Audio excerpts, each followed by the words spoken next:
नमस्कार, वंदे मातरम प्यारे साथियों। मैं विक्रम वर्मा आपका तहे दिल से स्वागत करता हूं आपके अपने YouTube channel online study with Vikram पर।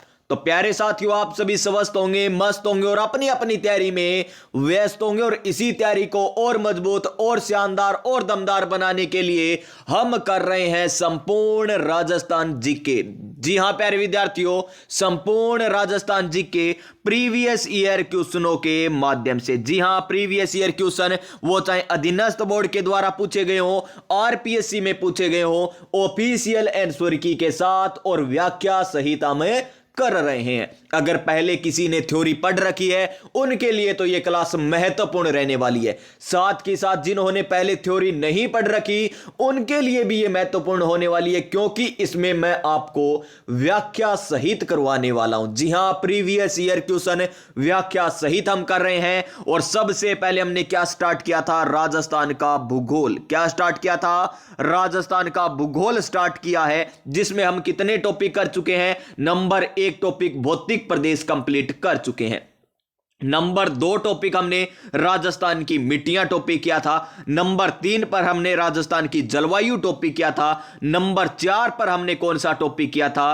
राजस्थान में प्राकृतिक वनस्पति व वन्य जीव अभियान। 4 टॉपिक हम कंप्लीट कर चुके हैं। और नंबर 5 हमारा टॉपिक चल रहा है, कौन सा? राजस्थान में अपवाह तंत्र। जी हां, राजस्थान में अपवाह तंत्र है, जिससे 100% कह दीजिए, यानी 100% क्वेश्चन पूछा जाएगा। चाहे पटवार का एग्जाम हो, चाहे वीडियो का एग्जाम हो, चाहे जेल प्रहरी हो, चाहे 4th ग्रेड हो, कौन सा भी एग्जाम हो, चाहे पशुधन सहायक हो, राजस्थान में आयोजित होने वाली किसी भी प्रतियोगी परीक्षा की तैयारी कर रहे हो तो इन क्लासों को पूरा देख लीजिए। एक बार इस क्लास को देखिए। अगर आपको यह क्लास अच्छी लग जाए ना, तो प्यारे विद्यार्थियों पीछे वाली भी क्लासें देख लेना और आगे आने वाली क्लासों को भी देख लेना। और हम कितने क्वेश्चन कर चुके हैं अब तक? 680 क्वेश्चन हम कर चुके हैं। तो चलिए आज की क्लास हम स्टार्ट करेंगे 681 नंबर क्वेश्चन से, नई ऊर्जा, नई उमंग, नए मोटिवेशन के साथ। और आज का हमारा मोटिवेशन क्या है मेरे प्यारे विद्यार्थियों? रख हौसला, वो मंजर भी आएगा, प्यासे के पास चलकर समंदर भी आएगा। थक कर ना बैठे मंजिल के मुसाफिर, मंजिल भी मिलेगी और मंजिल पाने का मजा भी आएगा। तो देखिए, पहला ही आज का क्वेश्चन हमारा कनिष्ठ अभियंता यांत्रिकी भर्ती परीक्षा 2020 में पूछा गया। और क्वेश्चन क्या है?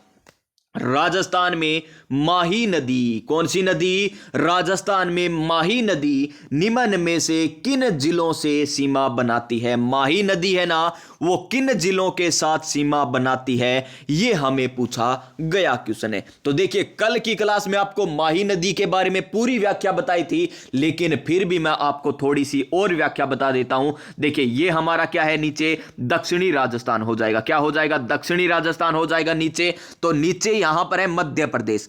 मध्य प्रदेश की कौन सी पहाड़ियां? अममोरा की पहाड़ियां। कौन सी पहाड़ियां? अममोरा। अममोरा कह दीजिए या अममोरा। और इसको याद किस प्रकार रखोगे? माही, मोरा माही मार रहा है। आपने सुना ही होगा, क्रिकेट के प्रेमी हो तो चौके छक्के माही, महेंद्र सिंह धोनी को कहा जाता है माही। जब महेंद्र सिंह धोनी चौके छक्के मारता है तो क्या कहता है? मोरा माही मार रहा है, यानी मोरा, अममोरा की पहाड़ियों से इसका उद्गम होता है। कौन सी नदी का? माही नदी का। और ये कहां से प्रवेश करती है राजस्थान में?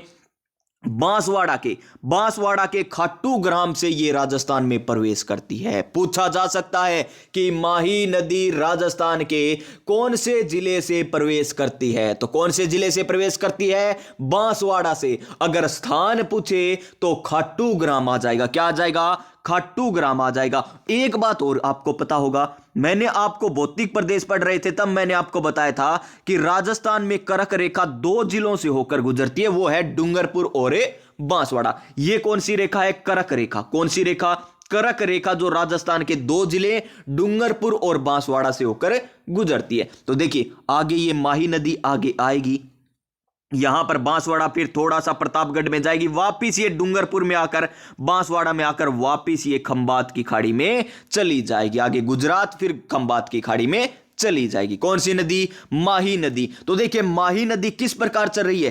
पहले कौन सी दिशा में, ये उत्तर दिशा है, ये दक्षिण दिशा है नीचे, यानी पहले उत्तर की ओर जा रही है, फिर पश्चिम की ओर मुड़ी है और फिर वापस दक्षिण में आ गई। ये भी क्वेश्चन पूछा जा सकता है आपसे कि राजस्थान की ऐसी कौन सी नदी है जो पहले उत्तर दिशा में आती है और वापस दक्षिण दिशा में चली जाती है। इस प्रकार भी पूछा जा सकता है। तो माही नदी, देखिए ये कर्क रेखा आपको इस प्रकार दिखाई दे रही है, माही नदी इस प्रकार आ रही है, तो यानी उल्टे यू अक्षर के समान आकृति किसकी है, माही नदी की। और ए अक्षर के समान, देखिए ए अक्षर बन रहा है यहां पर, तो ए अक्षर के समान कौन सी नदी है, माही नदी है। और आपको कल ये मैंने बताया था कि माही नदी का जो किनारा है उसे किस नाम से जाना जाता है, कांठल के नाम से जाना जाता है। किस नाम से जाना जाता है, कांठल के नाम से जाना जाता है। तो इसे क्या कहते हैं, कांठल क्षेत्र में बहने वाली नदी, ये हो गई कौन सी, माही नदी। ये भी पूछा जा सकता है कि कांठल क्षेत्र में कौन सी नदी बहती है, तो माही नदी बहती है। और माही नदी को और क्या कहा जाता है, देखिए डूंगरपुर बांसवाड़ा में कौन निवास करते हैं, आदिवासी निवास करते हैं, तो इसे क्या कहते हैं, आदिवासियों की गंगा कहते हैं। क्या कहते हैं, आदिवासियों की गंगा। और डूंगरपुर बांसवाड़ा यहां पर किस क्षेत्र क्या कहलाता है, ये क्षेत्र वागड़ क्षेत्र कहलाता है। और इसे वागड़ की गंगा भी कहा जाता है। क्या कहा जाता है, वागड़ की गंगा। देखिए बांसवाड़ा, थोड़ा सा प्रतापगढ़, फिर देखिए डूंगरपुर और बांसवाड़ा, यहां पर क्या बनाती है, ये सीमा बनाती है, कौन सी नदी, माही नदी। तो डूंगरपुर बांसवाड़ा इसका सही आंसर होगा, जो दो जिलों के बीच क्या बनाती है, सीमा बनाती है। क्या बनाती है, सीमा बनाती है। और सारी व्याख्या कल मैंने बता दी, ये आपको थोड़ा सा रिवीजन करवाया है। तो इसका आंसर क्या हो जाएगा हमारा, डूंगरपुर बांसवाड़ा। ऑप्शन नंबर क्या हो जाएगा, बी इसका सही आंसर हो जाएगा, डूंगरपुर और बांसवाड़ा। क्वेश्चन नंबर नेक्स्ट देखिए क्या है, कनिष्ठ अनुदेशक मैकेनिक रिफ्रिजरेशन 2018 में पूछा गया क्वेश्चन, भिखाबाई सागवाड़ा नहर। भिखाबाई सागवाड़ा नहर है कहां पर, तो ये मेरे प्यारे विद्यार्थियों डूंगरपुर जिले में, कौन से जिले में, डूंगरपुर जिले में स्थित है। अब क्वेश्चन आगे क्या पूछा गया, राजस्थान की किस नदी से जल प्राप्त करती है। तो देखिए डूंगरपुर जिले में कौन सी नदी बहती है, इनमें से देखिए, क्या चंबल है, नहीं, चंबल नदी कह दीजिए, या फिर प्यारे विद्यार्थियों आपको मैंने याद करवाया था, इसे चंपल से याद कीजिए। एक बार आपको याद करना है, केवल किसी प्रकार कीजिए, चंबल, चंपल। और कहां पर पहनते हैं, पांव में, यानी जाना पाव की पहाड़ियों से इसका उद्गम होता है। और यह चित्तौड़गढ़ के 84 गढ़ से राजस्थान में प्रवेश करती है। उसके बाद आपको पूरा का पूरा मैटर मैप के माध्यम से समझा रखा था, सवाई माधोपुर में जाती है, करौली में जाती है, कोटा में जाती है, बूंदी में जाती है, ये सारी बातें बता रखी है। कहां पर जाती है, बूंदी में जाती है या बारा में जाती है, यह भी मैंने आपको बता रखा है।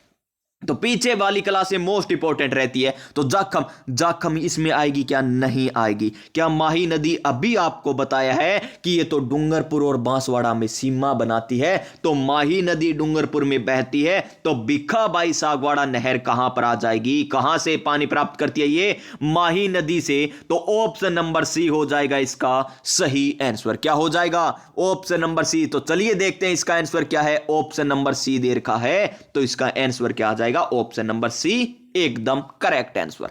क्वेश्चन नंबर नेक्स्ट ये लीजिए, क्या है, 56 मैदान का संबंध किस नदी से है। देखिए 56 का मैदान पूछा गया है, और 56 का मैदान आपको पता होगा मेरे प्यारे विद्यार्थियों, 56 का मैदान कहां पर स्थित है, बांसवाड़ा और कहां पर, प्रतापगढ़ में। कहां पर है, बांसवाड़ा और प्रतापगढ़ में, ये याद रखना। 56 का मैदान कहां पर है, बांसवाड़ा और प्रतापगढ़ में स्थित है। ये लीजिए, तो बांसवाड़ा और प्रतापगढ़ में कौन सी नदी जाती है, क्या पार्वती जाती है, नहीं जाती। क्या कोठारी जाती है, नहीं जाती।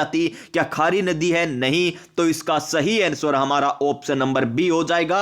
56 का मैदान का संबंध किससे है, माही नदी से, यानी ऑप्शन नंबर बी हो जाएगा इसका भी सही आंसर। देख लीजिए 56 का मैदान माही नदी बेसिन में स्थित है। और यह प्रतापगढ़ और बांसवाड़ा मोस्ट इंपॉर्टेंट है, जो हर एक एग्जाम में पूछा जाता है। प्रतापगढ़ और बांसवाड़ा के बीच के भूभाग को किस नाम से जाना जाता है, तो 56 का मैदान के नाम से जाना जाता है। क्यों जाना जाता है, क्योंकि यहां पर 56 ग्राम समूह है, यानी 56 गांव का समूह है, इसलिए 56 का मैदान कहा दिया जाता है। फिर देखिए इसी प्रकार का क्वेश्चन पटवार 2020 जिसका एग्जाम होता है 23 अक्टूबर 2021 को पूछा गया क्वेश्चन कि 56 बेसिन जिस जिले में है वह है 56 का बेसिन कौन कौन से जिलों में अभी आपको बताया है।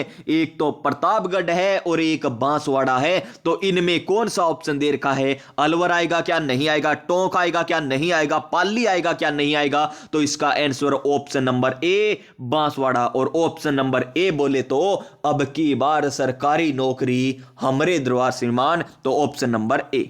देखिए next question, question number next हमारा मोस्ट इंपॉर्टेंट। देखिए अभी तक सभी क्वेश्चन किसके चल रहे हैं? माही नदी के। और माही नदी के हमने कल भी क्वेश्चन किए थे। तो यानी एक नदी अगर आपने याद कर रखी है जैसे माही नदी, चंबल नदी, बनास नदी, लूणी नदी जो इंपॉर्टेंट है, घग्गर नदी हो गई, ये नदियां अगर आपको याद है ना तो बहुत से ऐसे एग्जाम है जो प्यारे विद्यार्थियों केवल और नदी न पढ़कर भी आप क्वेश्चन सही कर सकते हो। पढ़नी सभी आपको, कोई भी ऐसा क्वेश्चन नहीं छोड़ना जो आपने नहीं पढ़ा हो। पढ़ेंगे हम सभी, लेकिन इंपॉर्टेंट कौन सी है उन पे हम ज्यादा फोकस करते हैं। तो देखिए नेक्स्ट क्वेश्चन देखिए 685 नंबर की प्रसिद्ध तीर्थ स्थल गलियाकोट है। कहां पर है गलियाकोट? आपको बता रखा है गलियाकोट डूंगरपुर में है। भौतिक प्रदेश क्या था? तभी ये क्वेश्चन आया था इसी प्रकार गलियाकोट के बारे में। तो ये कहां पर है गलियाकोट? डूंगरपुर में है। कहां पर? डूंगरपुर में। किस नदी के किनारे? और डूंगरपुर में कौन सी नदी है? माही नदी। तो ऑप्शन नंबर ए आ जाएगा इसका सही आंसर। क्या बनास नदी आता? इसका आंसर नहीं आता। क्यों नहीं आता बनास नदी? क्योंकि बनास नदी का तो उद्गम खमनोर की पहाड़ियां राजमंद से होता है। ये डूंगरपुर में आती ही नहीं है, वह ऊपर की ओर चली जाती है और आगे चलकर चंबल नदी में मिल जाती है। क्या काली सिंध आएगी? नहीं, ये तो कोटा, बारा, झालावाड़ इनमें बहती है और कोटा में चंबल नदी में नोनेरा नामक स्थान पर मिल जाती है। यह भी आपको कल क्वेश्चन करवाया था। लूणी नदी नहीं श्रीमान, लूणी नदी का तो उद्गम नाग पहाड़ से होता है। कहां से? नाग पहाड़ से होता है। और ये अजमेर, नागौर, पाली, जोधपुर, उसके बाद बाड़मेर और उसके बाद जालोर, इन जिलों में बहती हुई आगे खंबात की खाड़ी में चली जाती है। तो यह भी नहीं आता। देखिए केवल हमारा ऑप्शन नंबर ए बचा इसका सही आंसर। तो इसका आंसर ऑप्शन नंबर ए। और देख लीजिए इसकी महत्वपूर्ण और बातें। गलियाकोट दरगाह राजस्थान के कौन से जिले में? डूंगरपुर जिले की सागवाड़ा तहसील में स्थित है। यह तहसील भी पूछी जा सकती है। आगे देखिए जो माही नदी के किनारे स्थित है, यहां पर सैयद फखरुद्दीन की मजार है। यह मोस्ट इंपॉर्टेंट है। गलियाकोट किसके लिए प्रसिद्ध है यह भी पूछा जा सकता है। तो यह प्रसिद्ध है, बोहरा मुसलमानों का धार्मिक स्थल है। बोहरा संप्रदाय के लोगों का क्या ये धार्मिक स्थल है? कौन सा? गलियाकोट डूंगरपुर वाला। कौन सी नदी के किनारे? माही नदी के किनारे। कहां पर स्थित है? डूंगरपुर जिले में स्थित है। पूछा जा सकता है हर एक क्वेश्चन। तो नेक्स्ट क्वेश्चन पर चलिए। नेक्स्ट क्वेश्चन आरपीएससी 1 रख सके 2020 में पूछा गया, माही नदी के बाएं किनारे की सहायक नदी है। कल क्वेश्चन बताया था आपको माही नदी का, क्या बताया था? उनकी सहायक नदियां बताया था। कौन कौन सी सहायक नदियां बताई थी? सोम बताई थी ना, जाखम बताई थी, अनास, चाप, मोरेन, एराव, ईरू, भादर ये बताई थी। एक बार नाम लिख लीजिए सभी का। एक तो ईरू आ गई, एक जाखम आ गई, एक चाप आ गई, एक अनास आ गई, और कौन सी? एक है एराव। एक कौन सी? एराव। एक कौन सी थी? भादर। एक कौन सी थी? भादर थी। और कौन सी थी? सोम आ गई। सोम है क्या इसमें? नहीं है, तो सोम और लिख लीजिए। एक बार सभी एक बार रिवीजन कीजिए। सोम आ गई, माही आए, माही तो खुद है, जाखम आ गई, और अनास है क्या इसमें? अनास है, और चाप भी दे रखा है, ईरू भी दे रखा है। ठीक है, इतनी हो गई हमारी कौन सी? सोम की सहायक नदियां, जिसमें से दाईं ओर से बात करें तो सोम आती है, जाखम आती है ना, सोम आती है, जाखम आती है, अनास भी आती है। लेकिन बाईं ओर की बात करें तो ईरू आती है, ईरू भी आती है, और चाप नदी भी बाईं ओर से मिलती है। माही नदी में ईरू और चाप दो नदियां हैं जो बाईं ओर से मिलती है। इसमें पूछा क्या गया था? बाईं किनारे की सहायक नदियां। तो देखिए दो नदियां हो गई, यानी दो ऑप्शन सही है इसमें, ए और डी। कौन कौन से ऑप्शन सही है?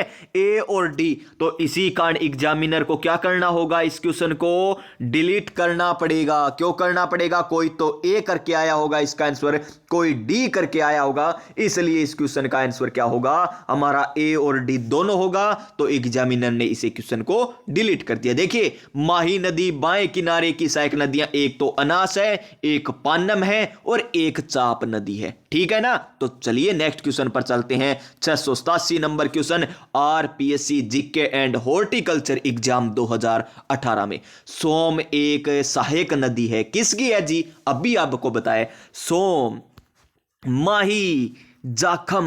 सोम में कौन कौन सी नदियां जाकर माही में कौन सी नदियां जाकर मिलती है, एक तो सोम, एक माही खुद हो गई, एक जाखम। यानी ये तीन नदियां ऐसी है जो एक जगह मिलती है। ऐसे जो इस प्रकार माही नदी है डूंगरपुर में, सोम आ गई और जाखम आ गई, मिल गई यहां पर। तो ये बना हुआ है त्रिवेणी संगम। सोम, माही, जाखम का त्रिवेणी संगम कहां पर बना हुआ है, तो नवाटापुर डूंगरपुर में पूछा जा सकता है। और नवाटापुर डूंगरपुर किसके लिए प्रसिद्ध है, तो ये बणेश्वर धाम के लिए प्रसिद्ध है। और बणेश्वर धाम हम और किस नाम से जानते हैं, इसे आदिवासियों का कुंभ कहा जाता है। क्या कहा जाता है, आदिवासियों का कुंभ। जो किसकी पूजा की जाती है यहां पर, खंडित शिवलिंग की पूजा की जाती है। और उस खंडित शिवलिंग की स्थापना किसके द्वारा की गई थी, संत माओ जी के द्वारा की गई थी। और यह मेला कब बढ़ता है, माघ पूर्णिमा को बढ़ता है। मेला कब बढ़ता है,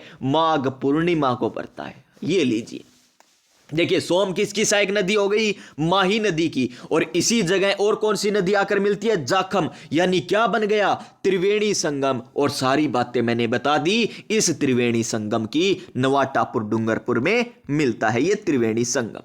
आगे नेक्स्ट देखिए और देख लीजिए इसकी एक और इंपॉर्टेंट बात। सोम नदी माही के दाएं किनारे की सहायक नदी, कौन से, दाएं किनारे की। और सोम नदी का उद्गम राजस्थान के कहां पर, अरावली की पहाड़ियों से होता है। और बिच्छा मेड़ा की पहाड़ियां, अरावली की कौन सी, बिच्छा मेड़ा की पहाड़ियों से इसका उद्गम होता है। और देखिए गोमती और जाखम भी इसके दाएं तट की सहायक नदियां, कौन सी, गोमती और जाखम। इसकी कुल लंबाई 155 है, ये इतना इंपॉर्टेंट नहीं। नेक्स्ट क्वेश्चन हमारा जाखम से पूछा गया। जाखम नदी एक सहायक नदी है। जाखम किसकी है, माही। और देख लीजिए यहां पर बाणगंगा दे रखा है, बाणगंगा तो होगा नहीं, क्योंकि बाणगंगा नदी का उद्गम आपको कल बताया था। बाण किस प्रकार चलाई थी हमने, बैठे बैठे चलाई थी, यानी बेराट की पहाड़ियों से इसका उद्गम होता है। किसका, बाणगंगा नदी का। और ये किस में अपना जल ले जाती है, यमुना नदी में अपना जल ले जाती है। तो किसकी हो गई ये तो बंगाल की खाड़ी में गिरने वाली नदी भी हो गई। ये भी आपको याद रखना है। और इसे किस नाम से जाना जाता है, बाण किसने चलाई थी, अर्जुन ने चलाई थी ना, तो इसे अर्जुन की गंगा भी कहा जाता है। और इसे क्या कहते हैं, रुंडित नदी भी कहा जाता है। और इसे ताला नदी के नाम से भी जाना जाता है। सारी बातें बता दी थी आपको पहली क्लास में।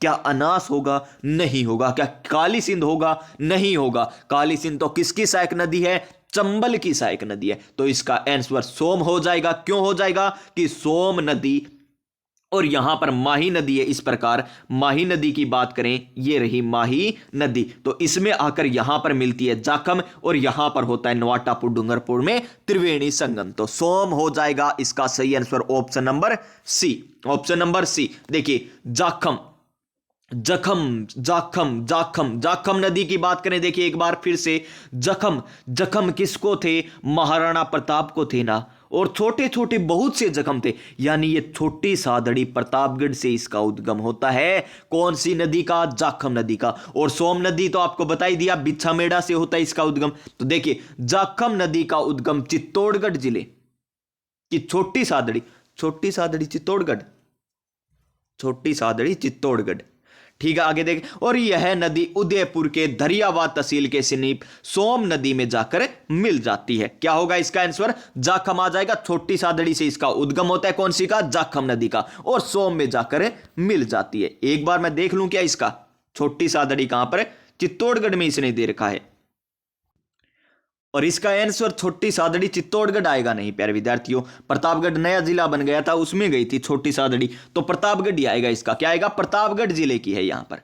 फिर देखिए नेक्स्ट क्वेश्चन हमारा कौन सा है, निम्न में से कौन सी नदी बांसवाड़ा जिले में नहीं बहती? कौन सी नदी बांसवाड़ा में? माही नदी तो बहती है जी। देखिए सोम नदी आती है क्या? नहीं, ये तो डूंगरपुर में आती है, ऊपर डूंगरपुर में आती है ना। आपने पढ़ा था कि माही नदी इस प्रकार जाती है और नवाटापुर डूंगरपुर तो ऊपर है। जैसे मैप बनाता हूं मैं एक बार, देखिए मैप के माध्यम से बताता हूं आपको। ये हमारा प्यारा सा रफली डायग्राम बना लिया हमने, प्यारा सा राजस्थान, ठीक है। यहां से आती है, ये नीचे देखिए यहां पर क्या है, ये तो आ गया डूंगरपुर जिला, और अलग कलर से बना रहा हूं वो है बांसवाड़ा जिला, ठीक। वो ये तो आ गया हमारा बांसवाड़ा, और ऊपर बना देता हूं मैं डूंगरपुर जिला। ये लीजिए, ये बना दिया मैंने डूंगरपुर जिला, ये हो गया। अब देखिए माही नदी किस प्रकार आती है? माही नदी आती है इस प्रकार, ये लीजिए यहां से हुआ और फिर आगे आई और फिर आगे इस प्रकार वापस आ जाती है, ठीक है। तो ये सोम नदी है ना, सोम नदी हमारी किस प्रकार आती है? इधर से आती है। कहां से आती है सोम नदी? बिच्छामेड़ा की पहाड़ियों से इसका उद्गम होता है, तो यहां से आती है और डूंगरपुर तक ही रहती है, बांसवाड़ा में प्रवेश नहीं करती। कौन सी नदी? सोम नदी। तो इसका आंसर क्या होगा हमारा? Option number D. देखिए इस क्वेश्चन का किस प्रकार हमने आंसर दिया है, ऑप्शन नंबर डी होगा इसका सही आंसर। देखिए मैप के माध्यम से समझोगे ना हर एक नदी को तो अच्छे से क्लियर हो जाएगा, और मैं आपको अच्छे तरीके से बता रहा हूं, एक एक पॉइंट भी बता रहा हूं। राजस्थान के बांसवाड़ा जिले में माही, अनास, चेन्ना है, तीनों प्रमुख नदियां बहती है, लेकिन सोम नदी तो डूंगरपुर तक आती है, तो इसका आंसर ऑप्शन नंबर डी हो जाएगा। कोई बात नहीं, इसका आंसर आपको दिख गया तो आरपीएससी आरएएस 2015 में पूछा गया कि राजस्थान राज्य में किस नदी का अपवाद क्षेत्र न्यूनतम है? साबरमती का, माही का, पश्चिमी बनास का या वाक्कल का? तो आपको साफ साफ दिखाई दे रहा होगा, इसका आंसर वाक्कल हो जाएगा। क्या हो जाएगा? वाक्कल। और ये इसका अपवाद क्षेत्र है, सबसे ज्यादा इनमें से माही नदी का और सबसे कम वाक्कल का हो जाएगा। फिर देखिए नेक्स्ट क्वेश्चन हमारा जूनियर इंडस्ट्री वेल्डर के एग्जाम में पूछा गया, निम्न में से कौन सी नदी नागौर जिले में की नहीं है? नागौर जिले की नहीं है, ये हमको बताना है। तो देखिए लूणी नदी की हम बात करें तो ये नागौर में जाती है। मेंथा जाती है, या जोजड़ी, या फिर अलनिया। तो इसका आंसर हमारा हो जाएगा ऑप्शन नंबर डी, अलनिया। क्यों हो जाएगा? क्योंकि ये नागौर में नहीं, तो कहां पर है अलनिया? ये देखिए अलनिया कहां पर? कोट्टा में, अलनिया कोट्टा में। और आपको ट्रिक बता रखी है, जहां बांध है ना, वो बांध की ट्रिक क्या बता रखी थी कोट्टा के बांध की? हरीश और गोपाल की टकली सावन में आली होगी, ये इस प्रकार बताया था ना। हरीश और गोपाल की टकली सावन में आली होगी। आली होना यानी गिल्ली होना, तो ये ट्रिक बता रखी थी कोट्टा वालों की तो, और इसमें आपको कोई दिक्कत नहीं आई होगी। आलनिया नदी तो कोट्टा में है, नागौर जिले में नहीं बहती, जबकि लूणी, जोजड़ी, मेंथा नदी नागौर जिले में बहती है। आलनिया नदी मुकुंदवाड़ा पहाड़ियों उत्तर पश्चिम डालानो कोट्टा के नोटाना गांव में चंबल पे स्थित होने के कारण ये वहां पर बहती है, ठीक है ना। तो ये देख लीजिए अलनिया कहां पर है? कोट्टा में। क्वेश्चन नंबर नेक्स्ट है 692 नंबर क्वेश्चन, जवाई नदी में जल प्रदूषण का कारण क्या है? जवाई कैसा? जवाई को तो घर में मत पालना, यानी पाली। जवाई नदी पाली में स्थित है। जवाई नदी का जल प्रदूषण क्या? वाहित अमल? नहीं। रासायनिक उर्वरक? नहीं। यहां पर है रंगाई छपाई उद्योग, तो इस कारण इसका आंसर ऑप्शन नंबर डी हो जाएगा। और जवाई नदी का उद्गम कहां से होता है? देख लीजिए, जवाई नदी का उद्गम उदयपुर में अरावली श्रेणी से होता है, और जवाई नदी में सुमेरपुर पाली में जवाई बांध भी बना हुआ है। देखिए सुमेरपुर पाली में क्या बना हुआ है? बांध बना हुआ है। और कौन सी तहसील है पता है आपको? बाली उम्र में जवाई मत बन जाना, इस प्रकार मैंने आपको याद करवाए थे जब पहले हमने किए थे क्वेश्चन। तो बाली, पाली, जवाई में बांध स्थित है, जवाई बांध।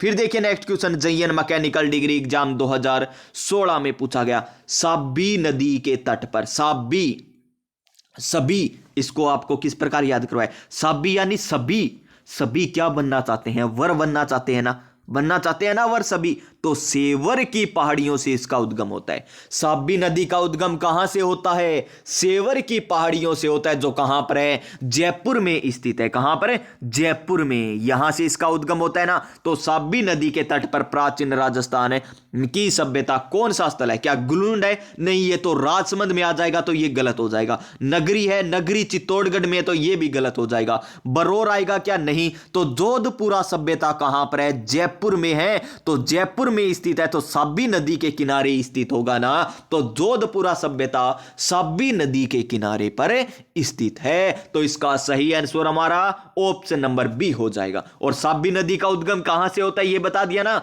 सेवर की पहाड़ियों से इसका उद्गम होता है। देख लीजिए यहां पर सारी व्याख्या बता रखी है।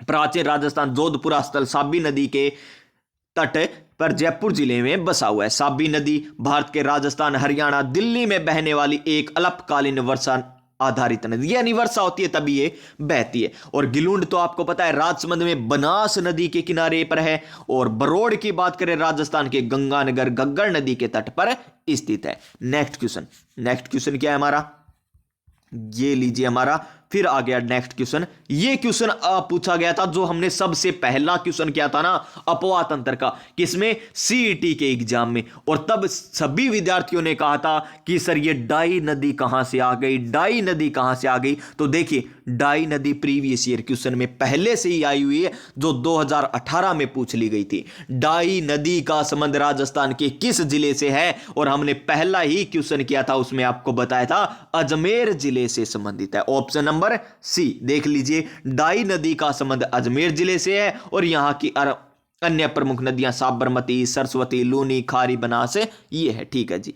कोठारी नदी का उद्गम कहां से होता है ये हमको बताना है जी। देखिए सभी नदियों का एक साथ मैं आपको बताने वाला हूं। देखिए सबसे पहले इस क्वेश्चन को ध्यानपूर्वक पढ़िए। कोठारी नदी का उद्गम कहां से होता है या उद्गम स्रोत है ये हमें बताना है। ऑप्शन नंबर ए को देखिए, बिजराल की पहाड़ियां। और आपको मैंने बता रखा है बीज क्या होते हैं, खारे होते हैं। क्या होते हैं बीज, तो खारे, यानी बिजराल की पहाड़ियों से तो खारी नदी का उद्गम होता है। बिजराल की पहाड़ियों से तो खारी नदी का उद्गम होता है। देखिए नेक्स्ट ऑप्शन नंबर सी देखिए एक बार, गोगुंदा पहाड़ी से। गोगुंदा यानी गूंद, गूंद आपने नाम सुना ही है ना। और गूंद से हम किसको चिपका देते हैं, बेड को चिपका देते हैं, बेड को चिपका देते हैं, यानी बेड़च नदी हो जाएगा। गोगुंदा की पहाड़ियों से कौन सी नदी का, बेड़च नदी का उद्गम होता है। और देखिए कोठारी यानी कोठी बनाते हैं, कोठा बनाते हैं तो किससे बनाते हैं, उसे दीवार निकालनी पड़ती है ना।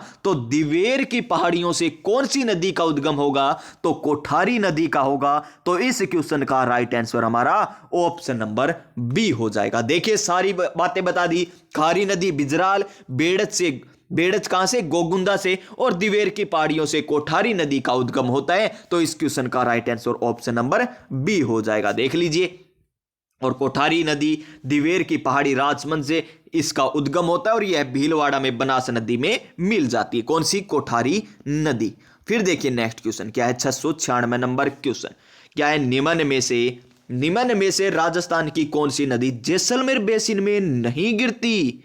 जैसलमेर बेसिन में नहीं गिरती, क्या बीत की है, क्या सूकड़ी है, क्या घूघरी है, या फिर लीलड़ी है। और यह कनिष्ठ वैज्ञानिक सहायक भर्ती परीक्षा 2019 में पूछा गया क्वेश्चन, शानदार क्वेश्चन। तो इसका आंसर हमारा ऑप्शन नंबर डी बी हो जाएगा, लीलड़ी। क्या हो जाएगा, लीलड़ी। देखिए यहां पर बीत की, सूकड़ी, घूघरी नदियां जैसलमेर बेसिन में गिरती है। लीलड़ी नदी का उद्गम कहां से होता है, पाली से होता है। लीलड़ी पाली से, और सोजत के पहाड़ों से होता है। सोजत पाली में आपको पता है जहां की क्या प्रसिद्ध है, मेहंदी प्रसिद्ध है। और मेहंदी किस प्रकार रचती है, लालिमा के साथ रचती है, यानी लीलड़ी लाल होती है, यानी लीलड़ी नदी सोजत पाली से इसका उद्गम होता है। और ये किसकी सहायक नदी है, लूणी की सहायक नदियां हैं। और लूणी की सहायक नदियों की ट्रिक तो मैंने बता रखी है, मेरे सागी मित्र की सगाई, सुकेड़ी बांडी लड़की सागा हुई सरस्वती। ये किसकी सहायक नदियां हैं, लूणी नदी की सहायक नदियां हैं। नेक्स्ट क्वेश्चन हमारा ये देखिए, कनिष्ठ अभियंता 2020 में फिर एक बार क्वेश्चन पूछ लिया गया, निम्न में से कौन सी नदी अजमेर जिले में प्रवाहित नहीं होती। देखिए अजमेर में प्रवाहित नहीं होती, डाई होती है क्या, जी श्रीमान, ये तो सीईटी के एग्जाम में भी पूछा गया था। खारी नदी होती है क्या, मानसी होती है क्या, बनास होती है। बनास नदी का उद्गम कमनौर की पहाड़ियां राजसमंद से होता है, और ये बाद में बनास नदी अजमेर में भी आती है, लेकिन मानसी नदी अजमेर में नहीं बहती। तो देखिए मानसी नदी भीलवाड़ा जिले से होकर बहती है, जबकि खारी, डाई, बनास आदि नदियां अजमेर जिले से होकर प्रवाहित होती है। बाकी अजमेर में आती है। देख लीजिए क्वेश्चनों का लेवल, कौन कौन सी जिलों में कौन कौन सी नदी बहती है, यह भी आपको याद करना पड़ेगा मेरे प्यारे विद्यार्थियों। और ये देखिए हमारा फिर एक और next question, most important question, कनिष्ठ अभियंता 2020 में पूछा गया, नदी पूर्वी मैदान में नहीं बहती। पूर्वी मैदान, ढूंढ नदी जयपुर बहती है, बाणगंगा जयपुर में आती है, ये भी बहती है, मोरेल भी बहती है, लेकिन कांकनी नदी तो जैसलमेर में बहती है। कहां पर है? जैसलमेर में बहती है, जिसे और किस नाम से जाना जाता है? मसूरदी के नाम से भी जाना जाता है। और ये किस प्रकार की नदी है? आंतरिक प्रवाह की नदी है। किस प्रवाह की नदी? आंतरिक प्रवाह की नदी है। और एक और खास बात है इस नदी की, आंतरिक प्रवाह की सबसे छोटी नदी भी पूछ ले तो कांकणी नदी, जो 17 किलोमीटर है इसकी लंबाई। Next question option number C हो जाएगा इसका सही आंसर। और कहां से? कोटड़ा की पहाड़ियों से इसका उद्गम होता है। कोटड़ा की पहाड़ियां जैसलमेर के निकट से इसका उद्गम होता है और ये वहीं पर रहती है। नेक्स्ट क्वेश्चन, ये देखिए कनिष्ठ अभियंता 2020 में पूछा गया, राजस्थान में निम्नलिखित जिलों में से किसमें द्रव्यवती नदी जल प्रदूषण से संबंधित समस्याओं का सामना कर रही है? जिसे नाले के नाम से भी जाना जाता है, मीनसा का नाला के नाम से जाना जाता है, वो है जयपुर। कहां पर? जयपुर में। Option number D, option number D होगा इसका सही आंसर। देख लीजिए ऑप्शन नंबर डी हो गया इसका सही आंसर। और द्रव्यवती नदी यहां पर नाहरगढ़ किले की तलहटी आमेर की बर पहाड़ियां के पश्चिमी ढलान से निकलती है। देखिए इतना मैटर आपको किताबों में नहीं देखने को मिलेगा, जो आपको प्रीवियस ईयर क्वेश्चनों के साथ व्याख्या सहित यहां पर करवाया जा रहा है। और देख लीजिए ये उत्तर दक्षिण जयपुर शहर में ही बहती है। और ढूंढ नदी में मिलने के लिए 47.5 किलोमीटर लंबी उत्तर दक्षिण तक है, जयपुर शहर के पश्चिम की ओर बहती है, यानी ढूंढ नदी में मिलती है। तो ढूंढ नदी भी कहां पर आ जाएगी? जयपुर में आ जाएगी। यह भी पूछा जा सकता है, ढूंढ नदी वाला कहां पर है? जयपुर में। फिर देखिए नेक्स्ट क्वेश्चन, कि निम्नलिखित में से कौन सी नदी जालोर जिले में नहीं बहती? आरपीएससी कॉलेज लेक्चरर में पूछा गया। लूणी नदी बहती है ना, ये आपको बताया, सूखड़ी यानी सूख गया यानी वो जल गई। बांडी नदी जो लूणी नदी में बहने वाली सर्वाधिक, लूणी नदी में जो आकर मिलती है बांडी नदी, वो सर्वाधिक प्रदूषित नदी कौन सी? बांडी नदी। तो मैनाली बच गया इसका सही आंसर, ऑप्शन नंबर ए। बाकी सभी जालोर में बहती है, सूखड़ी भी बहती है, बांडी भी बहती है, लूणी भी बहती है, लेकिन मैनाली नदी यहां पर नहीं। तो मैनाल कहां पर है? भीलवाड़ा में। तो मैनाली नदी भीलवाड़ा जिले में प्रवाहित होती है। कहां पर है? भीलवाड़ा जिले में। नेक्स्ट क्वेश्चन हमारा पूछा गया 701 नंबर क्वेश्चन, प्रयोगशाला सहायक जियोग्राफी 2022 में कुराल नदी, कौन सी नदी? कुराल नदी का संबंध निम्नलिखित में से राजस्थान के किस जिले से है? कुराल नदी, क्या बूंदी, क्या बारा, क्या सीकर, क्या डूंगरपुर? डूंगरपुर में तो माही नदी वो आ गई इधर, तो ये तो नहीं आएगा कुराल। क्या सीकर आएगा? नहीं आएगा। क्या बारा आएगा? नहीं। तो इसका आंसर हमारा ऑप्शन नंबर ए बूंदी हो जाएगा। कुराल या मंगली नदी, कौन सी नदी?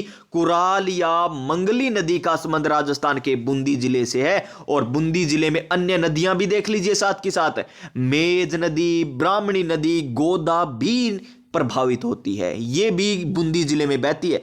नेक्स्ट क्वेश्चन, MVSI 2013 में पूछा गया कि अरब सागरीय अपवाह का अंग कौन सा है? अरब सागर में कौन सी नदी जाकर? क्या बनास है? नहीं है। क्यों नहीं है बनास प्यारे विद्यार्थियों? क्योंकि बनास नदी चंबल की है, और चंबल यमुना में, यमुना गंगा में, गंगा कहां पर? बंगाल की खाड़ी में। तो ये तो होगा नहीं। कोठारी आएगा? नहीं, ये तो भीलवाड़ा इधर आ गई। क्या बेड़च आएगा? नहीं, ये भी नहीं आएगी। गोगुंदा की पहाड़ियों से होता है। जवाई नदी किसमें है? लूणी में जाकर मिलती है, और लूणी किसकी है? अरब सागर में जाकर गिरती है। तो ऑप्शन नंबर बी हो जाएगा इसका सही आंसर। जवाई नदी उदयपुर जिले से निकलती है ना, और उदयपुर जवाई उदयपुर से निकलती है, और जालोर में बहती हुई बाड़मेर में लूणी नदी में मिल जाती है। और लूणी नदी अरब सागर का अपवाह तंत्र है, ये तो आपको पता ही है। इसके अलावा माही, सोम, जाखम, पश्चिमी अनाज, सूखड़ी, ये भी किसका है? अरब सागर का भाग है। फिर देखिए नेक्स्ट, आरपीएससी वन रक्षक में पूछा गया, जो हमने पहले क्वेश्चन किया था वही ये क्वेश्चन आ गया, कि जोधपुरा सभ्यता किस नदी के तट पर स्थित है? तो कौन सी नदी है वो? साबी नदी है या बेड़च है या कोठारी है या लूणी नदी है, तो देखिए साबी, साबी आपको याद करवाया था। सभी क्या बनना चाहते हैं? वर, यानी सेवर की पहाड़ियों से उसका उद्गम होता है और जयपुर में बहती है। और जोधपुरा सभ्यता भी कहां पर है? जयपुर में। तो साबी नदी के किनारे कौन सी सभ्यता है? जोधपुर सभ्यता। यानी इस क्वेश्चन का right answer option number A ही होगा, कोठारी नदी। और हमने कोठा या कोठी किससे बनाई थी? दीवार से, यानी ये तो दिवेर की पहाड़ियों से उद्गम होता है इसका। लूणी, लूणी नदी का उद्गम तो नाग पहाड़ अजमेर से होता है। और बेड़च, बेड़ हमने किससे चिपका दिया था? गूंद से, यानी गोगुंदा की पहाड़ियों से इसका उद्गम होता है। गोगुंदा की पहाड़ियों से इसका उद्गम होता है। तो सारे याद रखिए साथ के साथ। इसका आंसर जोधपुरा सभ्यता क्या हो जाएगी? साबी नदी के किनारे स्थित हो जाएगी। और जोधपुरा सभ्यता एक क्या है? लोह युगीन प्राचीन सभ्यता है, जिसका उत्खनन किसके द्वारा किया गया था? आरसी अग्रवाल और लीजे यानी विजय कुमार के निर्देशन में हुआ था। नेक्स्ट क्वेश्चन, ये देखिए। अब ये क्वेश्चन मुश्किल है क्या आपके लिए? आरपीएससी रक्षक में पूछा गया, बेड़च नदी का संबंध किससे में सही नहीं है? बेड़च नदी के बारे में सही नहीं है, ये हमको बताना है कि बेड़च नदी है ना, उसके बारे में सही कथन कौन सा नहीं है, तो बता दीजिए मेरे प्यारे विद्यार्थियों। बहुत ही अच्छा क्वेश्चन है ये। तो देखते हैं बेड़च नदी के बारे में। यह नदी गोगुंदा की पहाड़ियों से उद्गमित होती है। क्या सही दे रखा है ये? क्या इसका उद्गम गोगुंदा की पहाड़ियों से होता है? जी श्रीमान, आपने बिल्कुल सही कहा। और आपने कई बार ही हमको बता दिया, बेड़ हम किससे चिपका देते हैं? गोंद से चिपका देते हैं। तो बेड़च नदी का उद्गम किससे हो जाएगा? गोगुंदा की पहाड़ियों से हो जाएगा। ये तो क्या है? सही दे रखा है। क्या दे रखा है? बिल्कुल सही दे रखा है। फिर देखिए, यह गंगा नदी बेसिन के अंतर्गत आता है। ये कैसे किया सर? तो देखिए, चंबल नदी है इस प्रकार, और आगे यहां पर क्या है? यमुना, और इधर क्या है? गंगा। इस प्रकार है ना चंबल। और यहां पर क्या है? बनास नदी इसमें जाकर मिलती है। और इसमें जाकर कौन सी मिलती है? बेड़च नदी। कौन सी नदी? बेड़च। यानी ये गंगा बेसिन का ही तो भाग हो गया। तो ये भी क्या दे रखा है? में बिल्कुल सही दे रखा है। फिर आगे देखिए, हमारे आगे क्या दे रखा है? गंभीरी और ओराई इसकी सहायक नदियां हैं। गंभीरी और ओराई इसकी सहायक नदियां। क्या ये सही है? जी हां, बिल्कुल सही है। गंभीरी और ये इसकी सहायक नदियां है जी। फिर देखिए, यह गुलाबपुरा भीलवाड़ा के निकट बनास नदी में मिल जाती है। गलत दे रखा है जी। क्यों दे रखा है? क्योंकि ये तो कहां पर? बिगोद नामक स्थान पर जाकर मिलती है, न कि गुलाबपुरा। तो बिगोद, जहां पर त्रिवेणी संगम होता है। किसका त्रिवेणी संगम होता है? बिगोद में। आपको कल वाली क्लास में बताया था, मांडलगढ़ भीलवाड़ा में, जहां पर त्रिवेणी संगम होता है, बेड़च का, बनास का। और एक और नदी आपको बताई थी, कौन सी बताई थी? लिख दीजिए प्यारा सा कमेंट। तो इसका आंसर ऑप्शन नंबर डी आएगा, जो हमें गलत दे रखा है। देख लीजिए, ये रहा ऑप्शन नंबर डी। इसमें तो नहीं दे रखा होगा वो त्रिवेणी संगम वाला, वरना तो आप यहीं पर बता दोगे।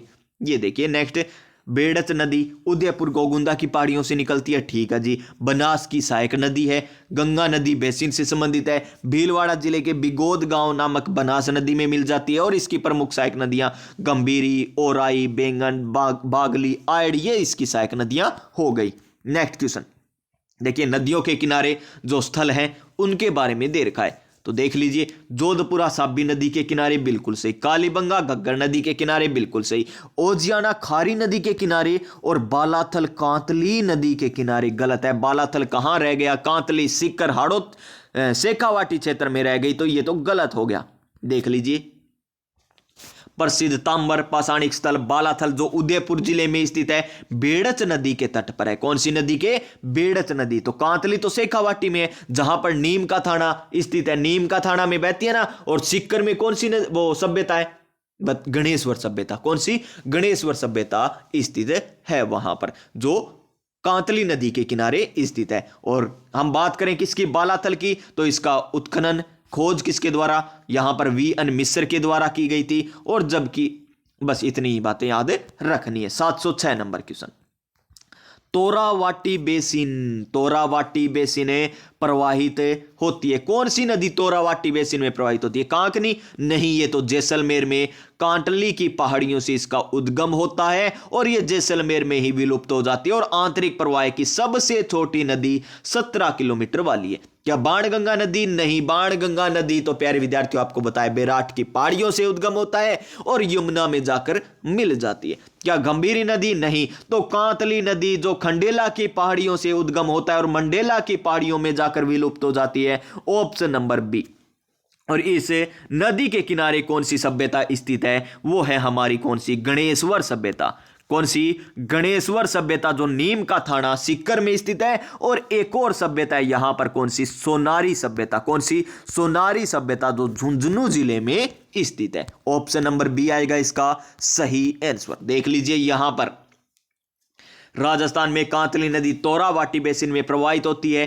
कांतली नदी खंडेला की पहाड़ियों से निकलने के बाद सीकर जिले में बहती हुई झुंझुनू जिले में मंडेला नामक स्थान पर विलुप्त हो जाती है। और सीकर जिले में इस नदी के बहाव क्षेत्र को तोरावाटी के नाम से जाना जाता है। और यहां पर सीकर में गणेश्वर सभ्यता और झुंझुनू में सोनारी सभ्यता स्थित है। नेक्स्ट क्वेश्चन हमें पूछा गया, ये लीजिए, राजस्थान के कौन से कस्बे का साधारण धरातल स्थल ऊंचे पास नदी पेटे स्तर से नीचे है? जैसे पाली है क्या? नहीं। टोंक है क्या? नहीं। क्या मानगढ़ जंक्शन? नहीं। बालोतरा किससे नीचे? ये लूणी नदी के तट से नीचे है। लूणी नदी के तट से भी नीचे। 708 नंबर। ये साथ में क्यों आने लगे क्वेश्चन के आंसर है? देखिए, निम्नलिखित नदियों में से कौन कोटा जिले में नहीं है? कोटा में आहू, परवन और निबाज। ये कोटा में। पिपलाज नहीं है, तो पिपलाज कहां पर है? ये पिपलाज हो जाएगा झालावाड़ में। कहां पर? झालावाड़ में। देख लीजिए, कोटा जिले में चंबल है, काली सिंध है, पार्वती, आहू, परवन, निवाज हो गया। लेकिन पिपलाज नदी झालावाड़ जिले में बहती है। कहां पर?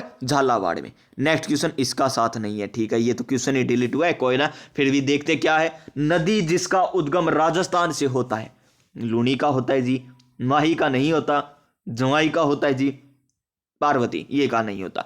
तो और जल खंबात की खाड़ी में उडेलती है। देखिए, लूणी नदी उडेलेगी तो जुआई नदी भी उडेलेगी, क्योंकि जुआई किसकी सहायक नदी है? लूणी की। तो एक से ज्यादा ऑप्शन हो गए, तो इसका आंसर ये क्या हो गया? क्वेश्चन भी डिलीट कर दिया गया था एग्जामिनर के द्वारा। देख लीजिए, इसी कारण किया गया था। फिर देखिए नेक्स्ट क्वेश्चन हमारा क्या देर का है। सापेक्षिक दृष्टि से राजस्थान निम्न भू आकृतिक प्रदेशों का भाग जो अस्पष्ट अदर प्रवाह क्षेत्र के रूप में है। अस्पष्ट अदर प्रवाह, क्या दक्षिण पूर्वी, क्या उत्तर पश्चिमी, या दक्षिण पश्चिमी, या उत्तर पूर्वी? तो देखिए मैप के माध्यम से एक बार समझ लीजिए, ये उत्तर है, ये दक्षिण है, ये पूर्व है। तो कहां पर है ज्यादा अदर प्रवाह? यहां पर, यानी उत्तर पूर्व में है। तो ऑप्शन नंबर डी आएगा इसका सही आंसर। क्या आ जाएगा? ऑप्शन नंबर डी हो जाएगा इसका सही आंसर। कहां से चले थे हम? 681 नंबर क्वेश्चन से चले थे, 710 तक पहुंच चुके, यानी 20 और 10 ये, यानी 30 क्वेश्चन हमने कर लिए। और लगभग हम रोजाना 30-35 क्वेश्चन ही करते हैं। तो प्यारे विद्यार्थियों, हमारा टारगेट हमारा अच्छे तरीके से चल रहा है। और जब आपका वीडियो और पटवार कोई भी एग्जाम होगा ना, जो होगा एग्जाम, उससे पहले मैं आपको सारा करवा दूंगा, सब कुछ करवा दूंगा। वो चाहे राजस्थान का भूगोल हो, राजस्थान की कला संस्कृति हो, राजस्थान का इतिहास हो, सब कुछ करा दिया जाएगा। तो प्यारे विद्यार्थियों, आज की क्लास आपको किस प्रकार लगी? हाँ, कुछ के ऑप्शन साथ में आगे आंसर, कोई बात नहीं, कुछ के आ जाते हैं जिसमें आपको भी दिख गए होंगे। जिस प्रकार ये डिलीट हुआ था, और मैंने बताया है किस प्रकार डिलीट हुआ है। जिस प्रकार पिपलाद झालावाड़ में है और इसका पहले ही आंसर हमें दिख गया था, कोई बात नहीं, फिर मैंने बता दिया पिपलाद झालावाड़ में, इसलिए ये नहीं आएगा। तो 1-2 क्वेश्चन हो जाते हैं। तो प्यारे विद्यार्थियों, आज की क्लास आपको अच्छी लगी हो ना, क्लास को लाइक कर देना, चैनल को सब्सक्राइब कर लेना, और पास में जो बेल आइकन है उसे जरूर दबा लेना, ताकि आने वाली प्रत्येक क्लास का नोटिफिकेशन आपको मिल सके। प्यारे विद्यार्थियों, मिलेंगे नेक्स्ट क्लास में नई ऊर्जा, नई उमंग, नए मोटिवेशन के साथ। तब तक प्यारे विद्यार्थियों, स्वस्थ रहिए, मस्त रहिए और अपनी अपनी तैयारी में व्यस्त रहिए। जय हिंद, जय भारत।